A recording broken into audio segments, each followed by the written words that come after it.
Olá, pessoal. Meu nome é Luciana Faria Pinto de Souza. Sou aluna do curso de Pedagogia da Uninter, no Polo de Eldorado, na cidade de Contagem. E agora eu venho apresentar para vocês o meu projeto de extensão do ensino médio com o tema Processo de Formação e Inserção no Mercado de Trabalho, né? Esse é um tema muito importante, né, para o jovem formando, né, que está formando o ensino médio, né? E para toda a família, né, que vai estar acompanhando este jovem nesse processo de formação. Então, vamos lá? Bom, pessoal, eu comecei este trabalho meu com uma frase, né, com uma fala, né, do nosso, de um representante, né, que nós tivemos, né, que foi lutador pelos direitos humanos, né, o Nelson Mandela, né, e também foi presidente da África do Sul, né. Ele foi, assim, um exemplo, né, mundial, né, que se diz na luta pelos direitos humanos, né.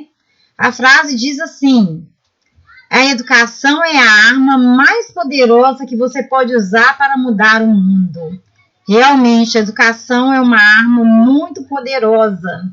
Então, aqueles que têm acesso a esses bens, né, a educação, né, que é um bem social, né, essa pessoa ela pode transformar aquele lugar, né, o lugar onde ela vive, né, ela pode realizar grandes coisas, né.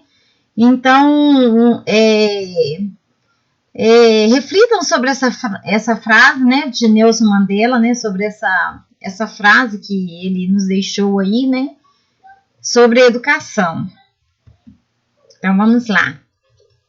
Então, pessoal, como eu disse para vocês, o tema do trabalho é o processo de formação e inserção no mercado de trabalho, né? E nada melhor do que falar sobre políticas educacionais, né? Porque nós sabemos que nós somos regidos por várias políticas, políticas educacionais, políticas na saúde, né? Políticas na cultura, né? Nós temos várias políticas que regem, né? Que regem o país, né? E nós precisamos dessas políticas, né? Porque elas é que determinam os rumos, né? Que serão dados a cada um desses segmentos, né, educacionais, saúde, né? Então, vamos lá.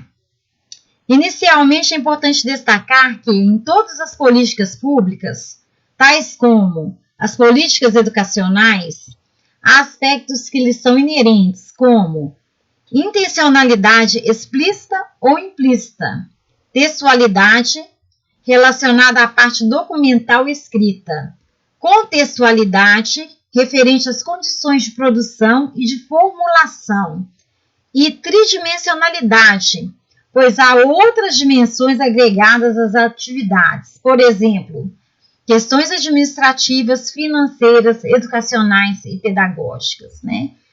Todos esses fatores, eles envolvem as políticas educacionais, né? Que são fatores de intencionalidade, que podem ser fatores que são explícitos, né, que são assim, que são visíveis, né, e fatores também que são implícitos, são fatores que não são tão visíveis, mas por detrás assim, daquela política tem sempre uma intencionalidade, ok? Portanto, só é possível conhecer a intencionalidade da política pública ao identificar-se quem a formulou e em qual contexto sociopolítico, econômico e histórico ela foi produzida. Então, cada política ela vai ter, né? Ela vai ter a sua dinâmica, né? Seguindo essas diretrizes, né? O contexto sociopolítico, econômico, histórico daquela época em que ela foi aplicada. Políticas públicas, conceito e contextualização histórica. Há inúmeras definições sobre políticas públicas. Política aqui é entendida como uma maneira de intervir na sociedade, segundo Silva, né? No ano de 2001, página 37. argumenta que a expressão políticas públicas traduz-se por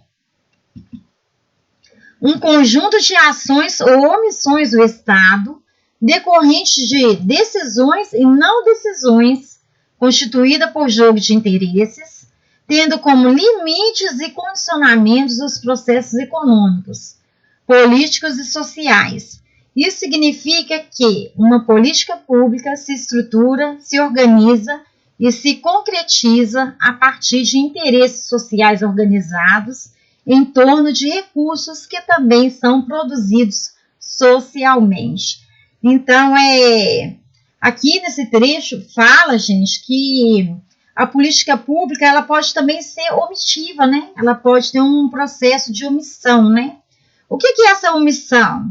Essa omissão diz respeito a quando o aluno, a lei diz que toda criança tem direito à educação, toda pessoa tem direito à educação. E muitas vezes o pai e a mãe vai na escola para poder matricular essa criança e não acha vaga para essa criança.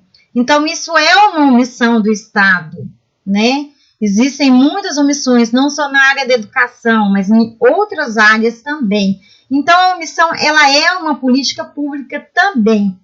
E ela visa, né, o interesse, né, de quem está na direção, né, dessas políticas públicas, né, dos políticos, né, dos setores que estão ali administrando, né, esses fatores, né, que devem ser direcionados ao social, às pessoas, ao geral, né, e acaba favorecendo uns e outros são desfavorecidos. Chamamos aqui atenção para o fato de que a omissão também deve ser considerada uma política. O não fazer nada em relação a um problema social é uma decisão dos órgãos competentes, segundo eu falei, né? Ação essa que está revestida de intencionalidade, tem uma intencionalidade nisso, né? Ou seja, a omissão não é um esquecimento, pois ela manifesta a decisão de nada fazer diante de um problema social. Foi o que eu havia citado para vocês anteriormente. Então, Saviani, né, em 1998, apresenta um conceito diferente de políticas públicas. Para ele, tais medidas correspondem a uma modalidade política social, ligada a certa maneira de conceber, organizar e operar a administração da coisa pública. Assim, ao se conhecer a concepção de educação, como ela está organizada e como ela é gerida, né? Então, assim, isso é uma gestão, né? Gestão dos bens sociais, né? Que são bem geridos ou são geridos com omissão, né? Ou são mal geridos, né? Mal divididos, mal administrados, né? Pelo poder público, né? Santos, no ano de 2016, na página 3, ele fala assim: por sua vez, conceitua política educacional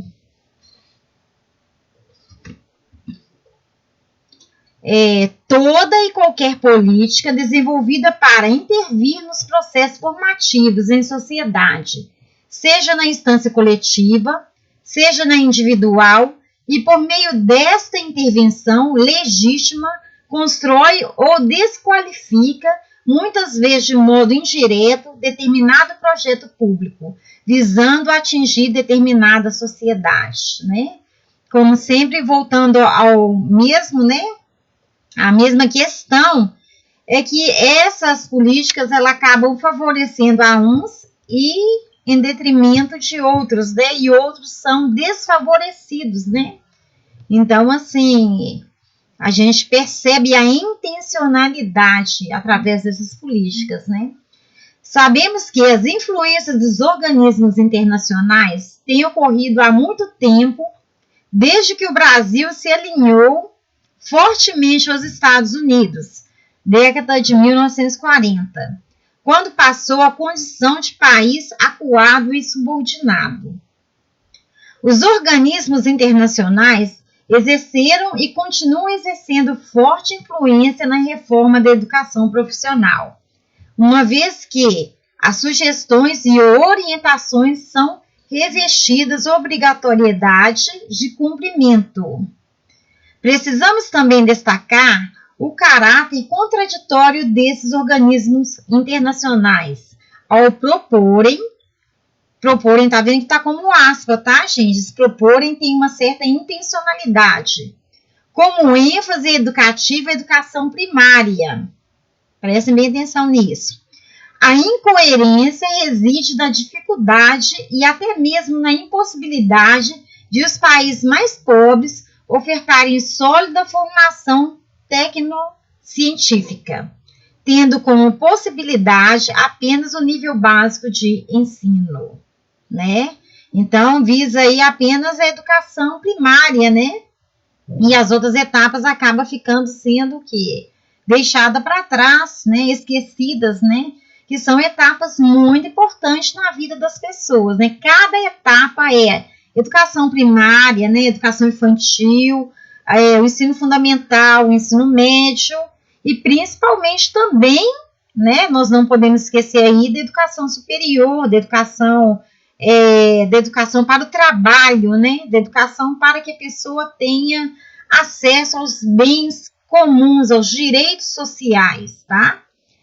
Para a promoção das reformas julgadas necessárias pelo governo e pelo empresariado, o país contraiu empréstimos com o Banco Mundial, antigo Banco Interamericano de Desenvolvimento, BID, pois não tinha recursos para a implementação necessária. Eu acredito seja Banco Internacional de Desenvolvimento, tá? Em síntese, para a educação profissional, o BID, né, determinou que este nível de ensino fosse excluído do sistema de educação regular. O Brasil, nesse contexto, acatou a recomendação dada pelo banco.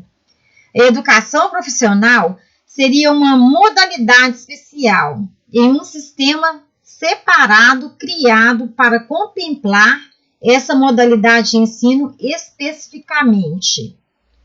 A LDB, que é a Lei das Diretrizes e Bases da Educação Nacional, tá, gente? Número 9.394 do ano de 1996, que foi votada essa nova LDB, tá?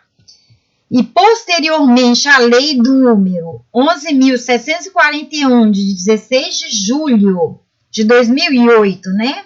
Segundo a Constituição Federal do Brasil, 2008-B, que incluiu a educação profissional, cumprem de forma incondicional as exigências do banco, tá?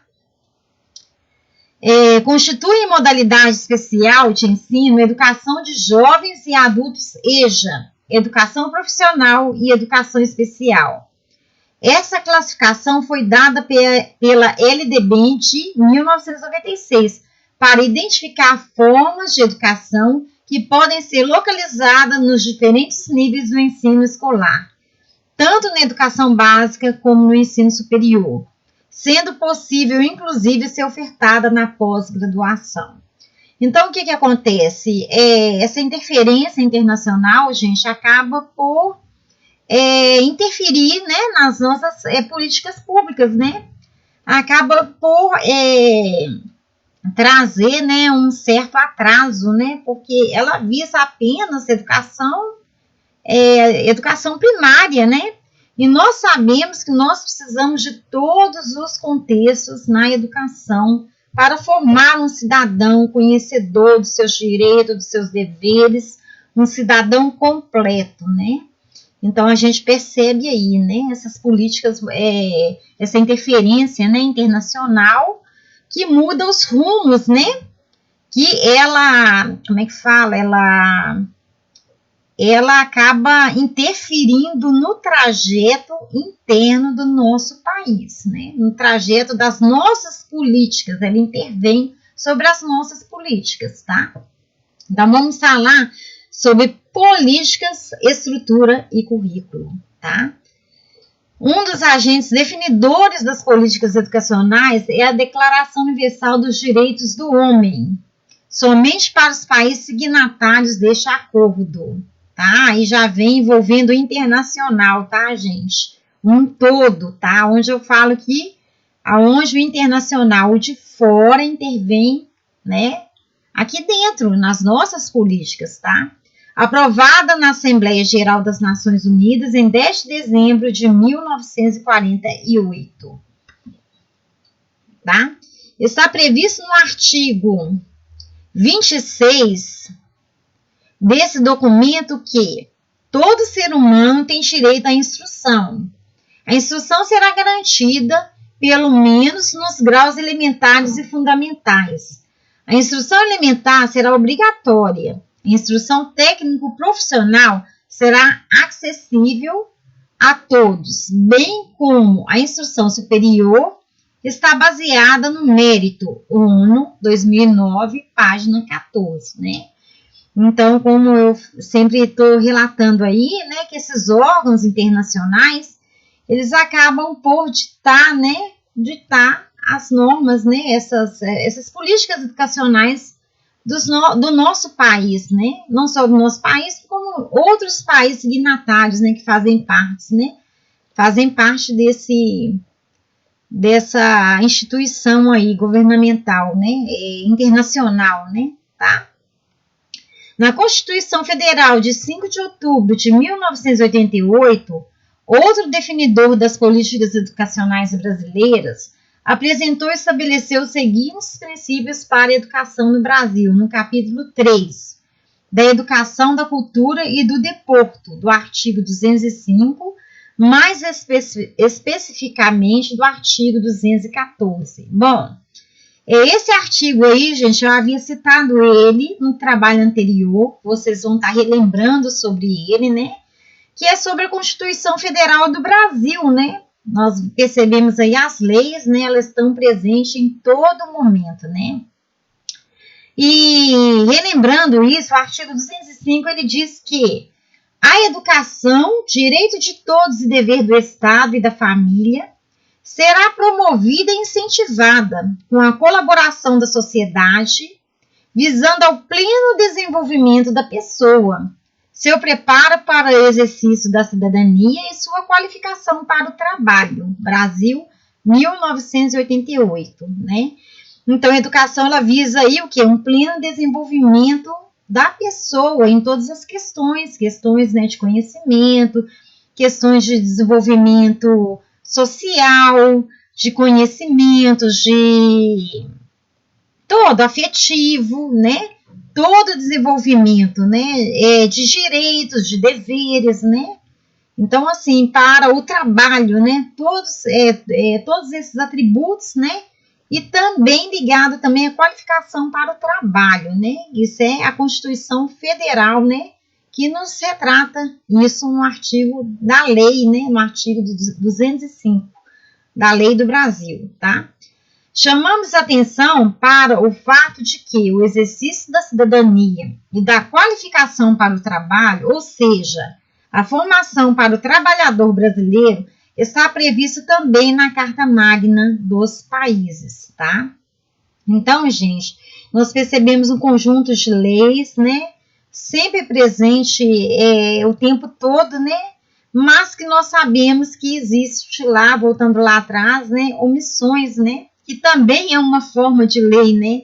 Omitir é não prestar aquele devido serviço. E é uma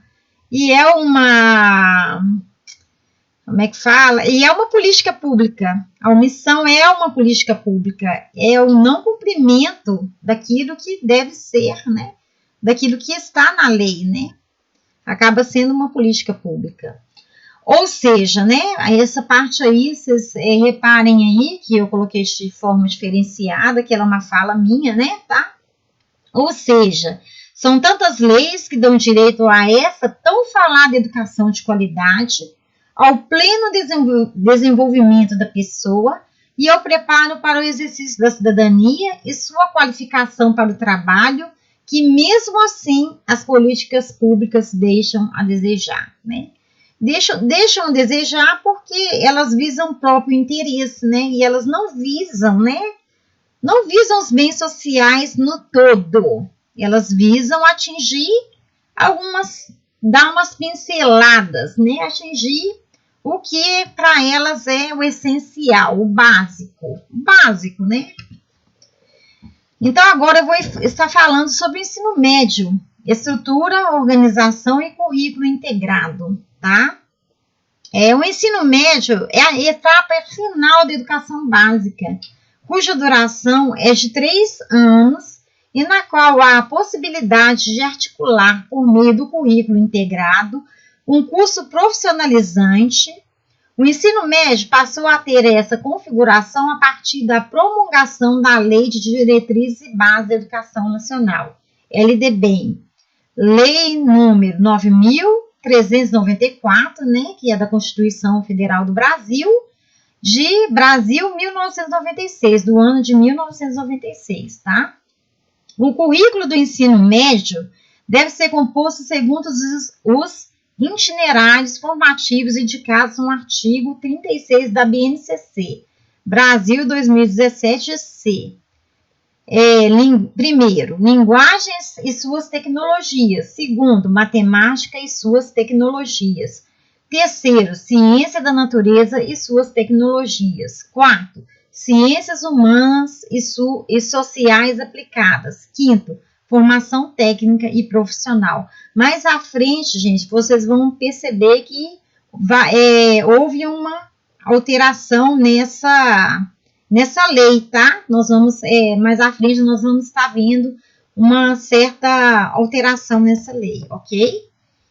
Então, vocês podem perceber aí, né, que são 3 anos, né, do ensino médio, né, e que pouco, eu acredito que pouco ajuda o aluno a ter uma formação para uma qualificação profissional, né, a se perceber como um profissional, como uma pessoa que tem uma identidade profissional, né, ligando e articulando ao nosso primeiro trabalho, ok? Então, vamos lá. É importante destacar que nova redação e inclusão foram feitas já a partir da Lei número 13.415 de 16 de fevereiro de 2017, né? Segundo a Constituição do Brasil, né? Brasil 2017-C, tá? Foi o que eu havia falado com vocês anteriormente, tá? Para a organização das áreas formativas do ensino médio, os sistemas de ensino podem compor itinerário formativo integrado. Para isso, devem integrar os componentes curriculares requeridos pela BNCC, Base Nacional Comum Curricular, tá, gente? Núcleo básico de disciplinas, com os itinerários também indicados pela nova base, né? Os 5 eixos formativos previstos. E o aluno concluinte do ensino médio pode cursar mais de 5 itinerários formativos previstos na LDB de 1996, caso haja interesse na parte dele e vaga disponível na rede pública de ensino Brasil 2017-B, tá? Bom, gente, a gente já consegue perceber aí alguns problemas, né? O aluno aí fala aí que o aluno ele pode, né? O aluno concluinte do ensino médio pode cursar mais de 5 itinerários formativos previstos na LDB, né? Esse é um dos grandes problemas, né? Geralmente o aluno, gente, do ensino médio, ele já é um aluno já que às vezes está estudando e trabalhando, né? Então, assim, dificulta um pouquinho para o aluno, às vezes, né,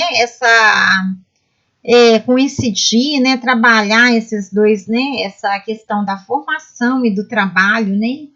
Muitas vezes o aluno que opta por fazer um curso superior, ele acaba tendo que fazer um estágio, né, estágios, né, e às vezes ele trabalha numa área e está fazendo um curso superior em outra área, como eu tenho amigos que estão nessa situação, que não tem como, o horário dele de trabalho não permite que ele faça esses estágios, né? Então, assim, a gente percebe aí, né, que esse processo de formação, ele é bem complexo, né? Aí, embora às vezes pareça assim que tem muitas opções, que são dadas muitas, né? A gente vê aí que as pessoas, que não é bem assim, né?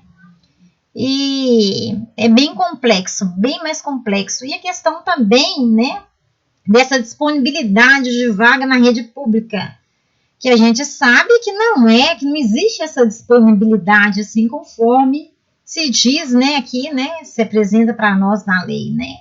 Porque se a gente perceber, né, durante assim, são feitas às vezes algumas pesquisas, né, e nós percebemos que há um grande número elevado de pessoas analfabetas, de pessoas que não conseguiram acesso à educação, né, até os dias de hoje, né, nós estamos em pleno século XXI, né, nós estamos no ano de 2020 e percebemos que há ainda essa grande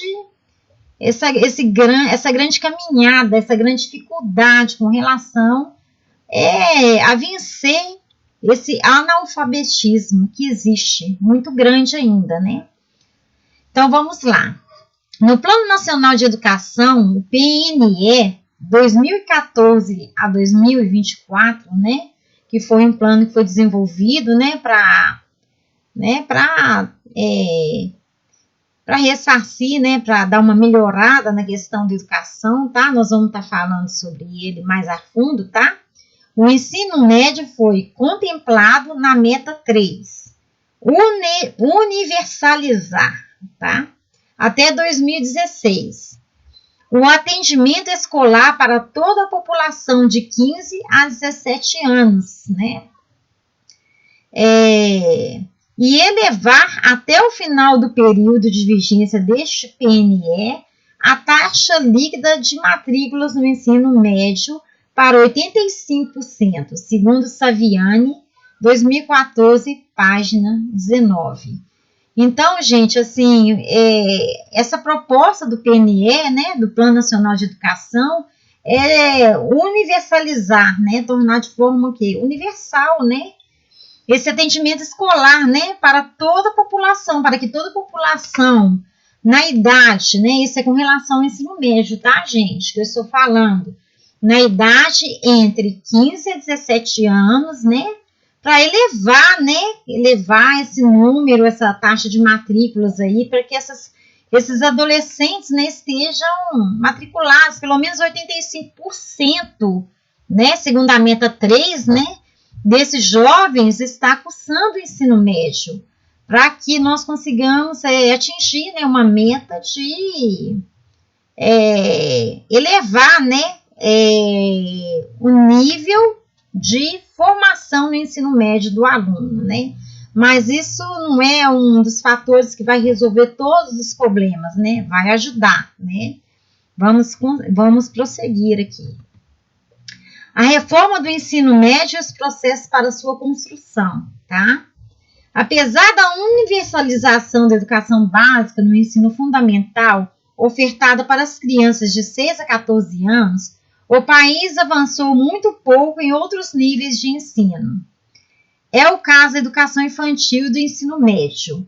Muito há o que fazer, portanto, assim, a permanência estudantil dos alunos do ensino médio e o acesso de todas as crianças de 4 a 5 anos à educação infantil.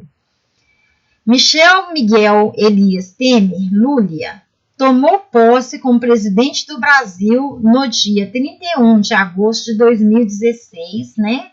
Michel Temer, né, gente, que ele veio, né, a tomar, né, ele veio a substituir a então presidente Dilma Rousseff, tá? Nesse último mandato, nesse último governo que nós tivemos, no governo anterior, né, tá? Ele substituiu ela, né, a partir do dia 31 de agosto de 2016 e realizou a reforma do ensino médio por meio de publicações da medida provisória número 746, de 22 de setembro do ano de 2016, né? Então, assim, não tá recente ainda, né? Isso. Que, segundo, né? Isso foi na Constituição Federal, né? Essa medida que ele tomou aí, né? Foi dentro da Constituição Federal, né? Brasil 2016-A, sancionada pela Lei número 13.415 de 16 de fevereiro de 2017. Brasil 2017-B. Isso adiou a conclusão da BNCC para o ensino médio. Mais uma vez a BNCC foi adiada, né? Para o ensino médio. O governo federal afirmou que a reforma do ensino médio constitui ferramenta importante para a melhoria da educação no país. Com toda certeza, né, gente? Com toda certeza, essa reforma da educação do ensino médio, ela é de grande importância, né, para toda a sociedade, né? Porque ela envolve todos os segmentos, né? Ela envolve, né, o desenvolvimento do Brasil, das pessoas, né? Em si, das condições de trabalho, das melhorias sociais, né? Em todo âmbito. No dia 20 de dezembro de 2017, foi homologada pelo ministro da Educação, José Mendonça Filho, a BNCC para a educação infantil e o ensino fundamental. A homologação ocorreu após a aprovação da BNCC no CNE no dia 15 de dezembro do mesmo ano. A BNCC para o ensino médio, por sua vez, foi homologada no primeiro semestre de 2018. Com base nisso, as redes escolares terão até 2020 para adaptarem seus currículos a ela. Então, foi homologada, né, essa BNCC, né, e né, ela foi homologada no primeiro semestre de 2018 e deu até um prazo, até o ano 2020, para que as escolas, né, as escolas se adaptassem a esse novo modelo, tá? Esse novo modelo do ensino, né? A reforma do ensino médio propõe, em tese, a flexibilização da grade curricular, para permitir que o estudante escolha a área de conhecimento dentro dos eixos formativos ofertados para aprofundar seus estudos. Brasil 2017-B. Nesse sentido, a nova estrutura terá uma parte que será comum e obrigatória, né? Obrigatória a todas as escolas, tanto a rede pública como a rede privada, tá? E outra parte flexível. Flexível é o quê? Que pode ser mexido no currículo, né? Que pode ser acrescentado, que pode ser, né? Que pode ser ali adaptado a alguma coisa, tá? A primeira será definida pela BNCC, pela Base Nacional Comum Curricular, que aponta quais conhecimentos são essenciais para cada etapa da educação básica do país.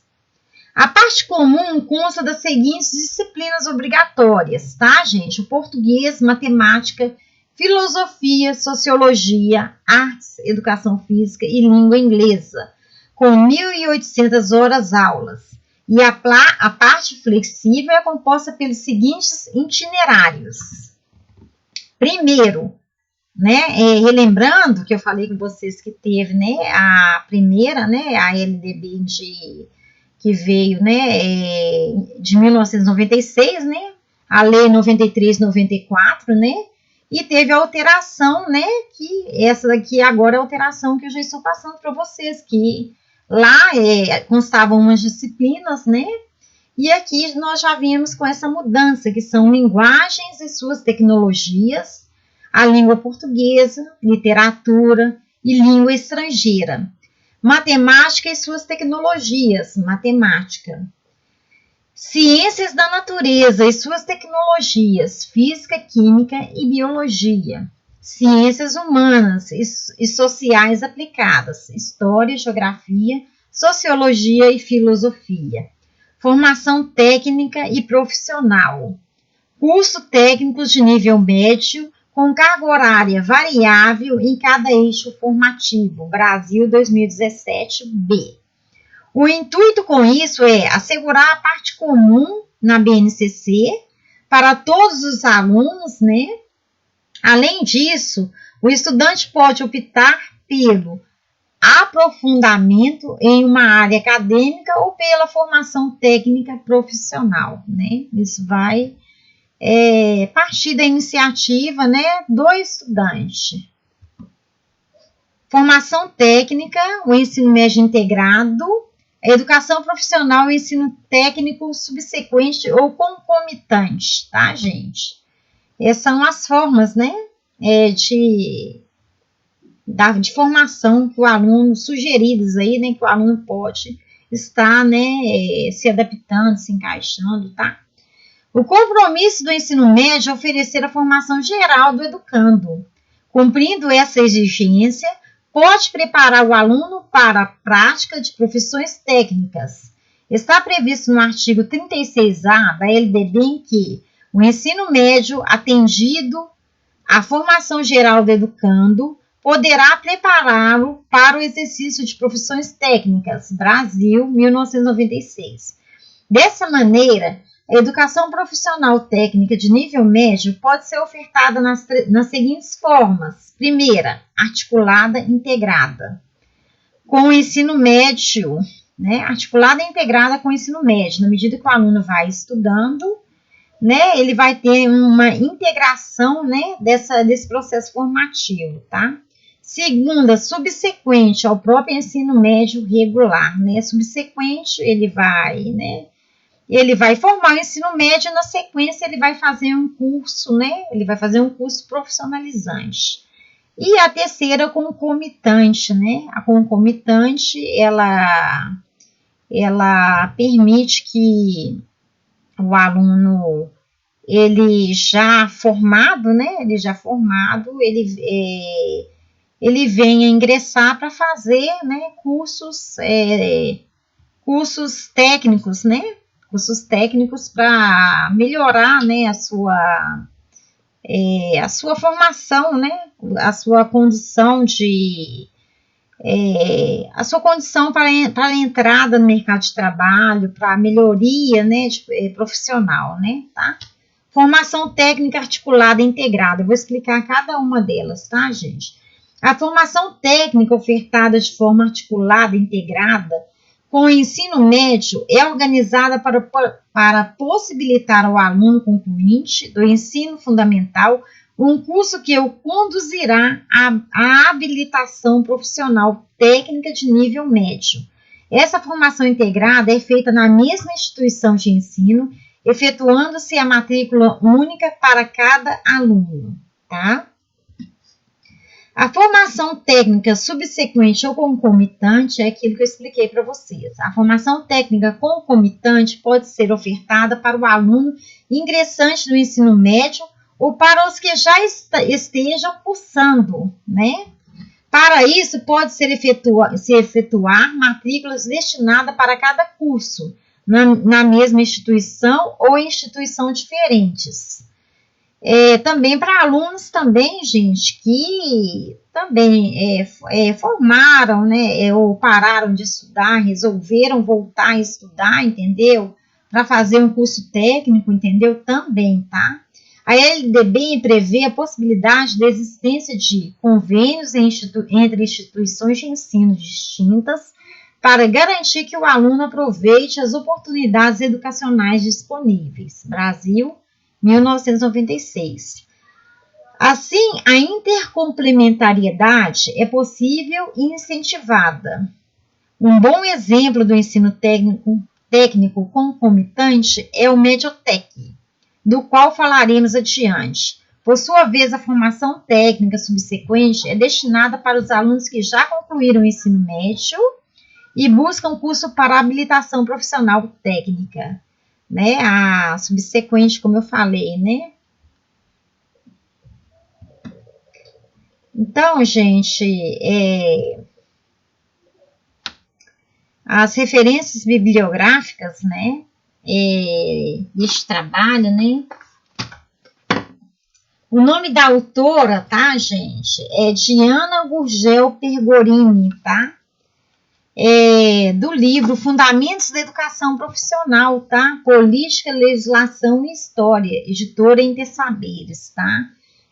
Foi a fonte, né, a referência bibliográfica que eu utilizei para realizar esse trabalho, tá? Que fala sobre as leis, que fala sobre o trajeto do aluno, né? As novas mudanças aí nas leis das diretrizes e bases da educação nacional, né? Que teve alteração, né? Que teve a lei, né? A lei de 1996 e agora, recentemente, né? Com então presidente, com o substituto da Dilma Rousseff, né? O presidente, não, até esqueci o nome dele. Houve, né? O Michel Temer, né? Michel Temer. Houve, então, essa mudança, né, nessa lei, né? Houve uma alteração, não foi uma mudança. Houve uma alteração, algumas alterações, né, com relação ao ensino médio, né? Tá? E a seguir, eu apresento para vocês o vídeo, né, um vídeo do YouTube, né, que fala sobre a ação educativa, que tem, né, que é o projeto Tô no Rumo, né, um documentário, né, muito bacana, que fala sobre o ingresso desses jovens, né, as dificuldades que esses jovens encontram, né, no ensino médio, né, com relação à formação, à identificação profissional, né. Esse vídeo ele chama Um Mundo Além da Escola, Jovens e Escolha Profissional. Ele tem tudo a ver com o nosso tema, tá, gente? Porque é essa a nossa busca, né? Que a pessoa se perceba com a sua identidade profissional, né? Como alguém que está no processo de formação, né? Alguém que está sempre em formação, como alguém que está sempre buscando saber, e mais do que isso, como alguém que tenha condições de encontrar, né? Não só na lei, mas na realidade, essa fundamentação para dar prosseguimento ao seu estudo e ao seu processo de formação enquanto indivíduo completo, enquanto pessoa de direito e dever. Ok? Então, nós vamos na sequência ao vídeo, ok? Um abraço a todos vocês, tá? E eu gostaria que vocês estivessem presentes, né? Contar com a presença de vocês no meu próximo vídeo, tá? Que eu estarei falando sobre projetos educacionais, ok? Um forte abraço, meu muito obrigado. E ficam aí com o vídeo.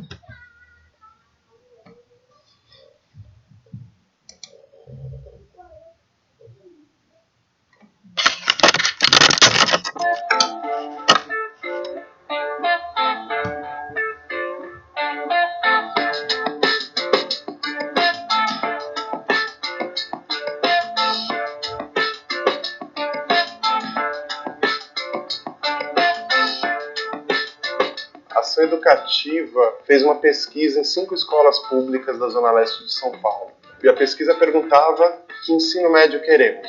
O que a gente identificou nessa pesquisa foi que os jovens queriam discutir, queriam ter acesso a informações relativas ao que eles iam fazer depois da escola.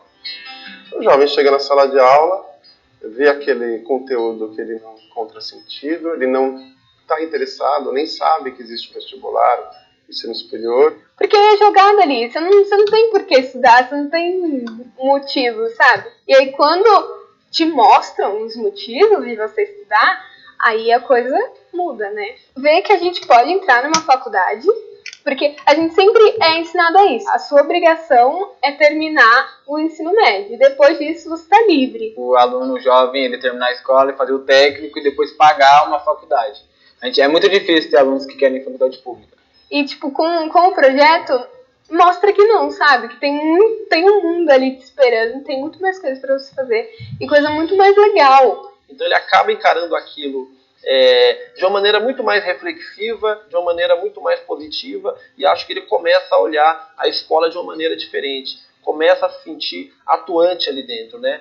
Os jovens homens estudantes, eles têm uma ideia de que eles têm que seguir certas carreiras. E algumas jovens meninas, mulheres, estudantes, também entendem que há certas carreiras que são para mulheres. Então a gente faz uma discussão um pouco das questões de gênero para eles entenderem, não criarem restrições para suas trajetórias. Teve uma dessas oficinas que uma moça ela queria ser engenheira mecânica.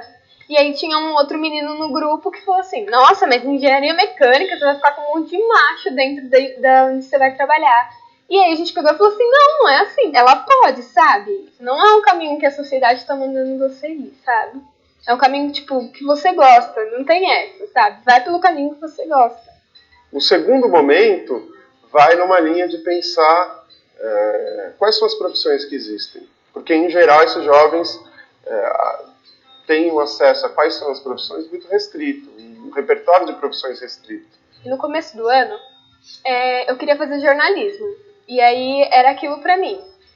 Porque eu nunca tinha ouvido falar em outras profissões. E aí o professor, através de Todo Rumo, ele apresentou gestão de políticas públicas, que é uma faculdade muito nova. E que eu não sabia que ela existia, porque é uma faculdade nova, só tem faculdade pública, então não chega a informação até a gente. E para isso a gente foi desenvolvendo um material que se adequasse às necessidades de um professor da rede pública. É um professor que não tem tempo de preparo de aula. Ele é fundamental, né? Ele vem com todas as orientações, prepara textos para a gente poder estar passando para esses alunos. Ele discute com a juventude, com a linguagem bem próxima da juventude, com dinâmicas onde eles participam, onde eles são os protagonistas, né, das aulas. É incrível como as pessoas da periferia, a juventude periférica, não têm esperança e não têm visão para o futuro. O Todo Rumo, para além de trazer informações sobre caminhos e oportunidades que esses jovens podem seguir, ele também busca fazer um conjunto de reflexões sobre as desigualdades que existem no campo da educação e do trabalho e como elas afetam esses jovens. Então, pensando que além do caminho individual, tem uma necessidade de pensar criticamente o mundo, fazer uma luta política e interferir nesse mundo de forma mais coletiva. Um projeto desse traz a visão do futuro, sabe? Se eles querem mesmo que a juventude cresça, que seja feliz, né? Que seja bem realizada na sua profissão, que seja uma pessoa que estude de verdade, eu acho que essas políticas públicas sejam aplicadas, assim, porque você vê que sem fazer muito esforço, assim, sabe? Só passando informação, só passando conhecimento, que é o dever da escola, que é o dever do professor, que é o dever do Estado como um todo, né? Passar informação, educar. Tipo, mudou nossa rotina de estudo e quando eu falo nossa, é verdade, tipo, mudou a vida de 30 jovens que trabalham o dia inteiro, porque aí tem um rumo.